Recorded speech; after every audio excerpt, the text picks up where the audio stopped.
Okay, wasn't gonna do a Friday the 13th video every day this week. Still not 100% sure I am, even though this is day 3 of 5, but doing some yard work, and I was struck with some inspiration. So, why is it that it's okay to remove Jason's mask, but Michael's mask shouldn't be removed? And let me get in front of the Myers house. Jason is an angry revenant. He was resurrected in rage over a tragedy. Then he's seen his mother decapitated, which increased his anger.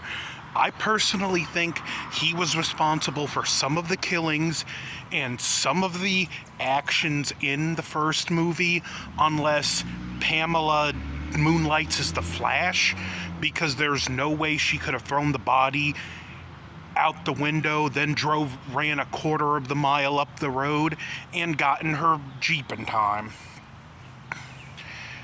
Jason is just a being of pure anger, hatred, and malice.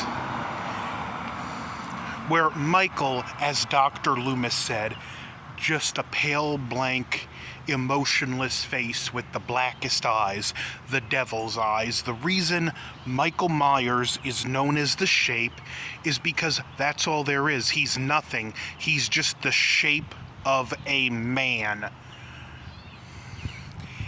And it's the mask that covers that shape up. That's what makes the mask scary. That's what makes the mask unnerving. That pale white mask is a perfect representation of the description Dr. Loomis gave about Michael now.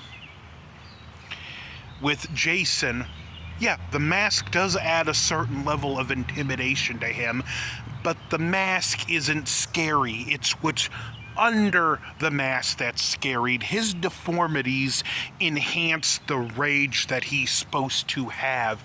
That mask covers up pure hatred, and when it's unmasked, it's more unnerving. I mean, look in Friday the 13th Part 3 when he lifted the mask up with her.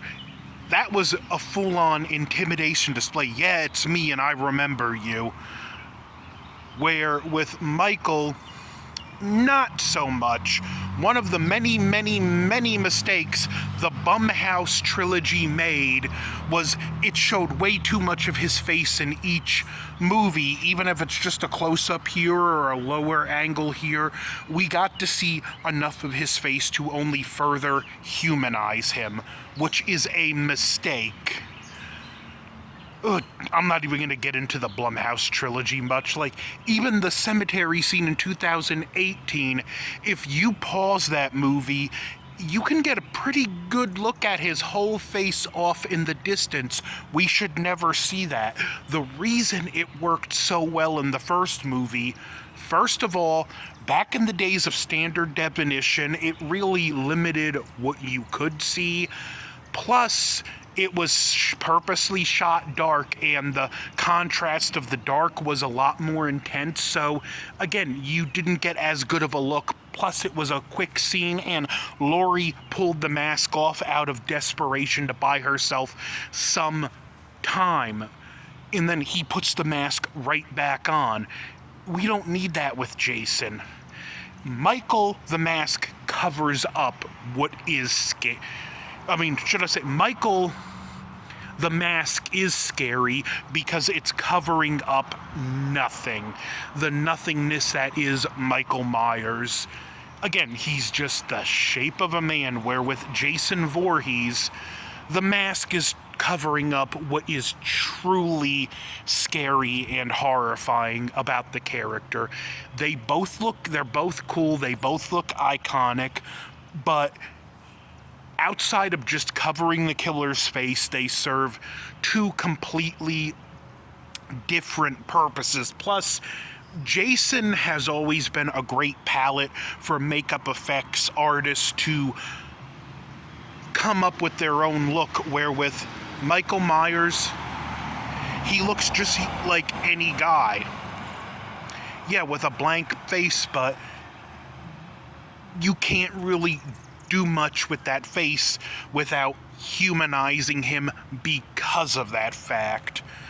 So this is kind of a joint Friday the 13th Halloween topic, but I thought it would be a fun topic to discuss for Halloween. For Friday the 13th week. Look at me, I mentioned Halloween. I must have it on the mind being in front of the Myers house, but don't forget to like, share, comment, subscribe.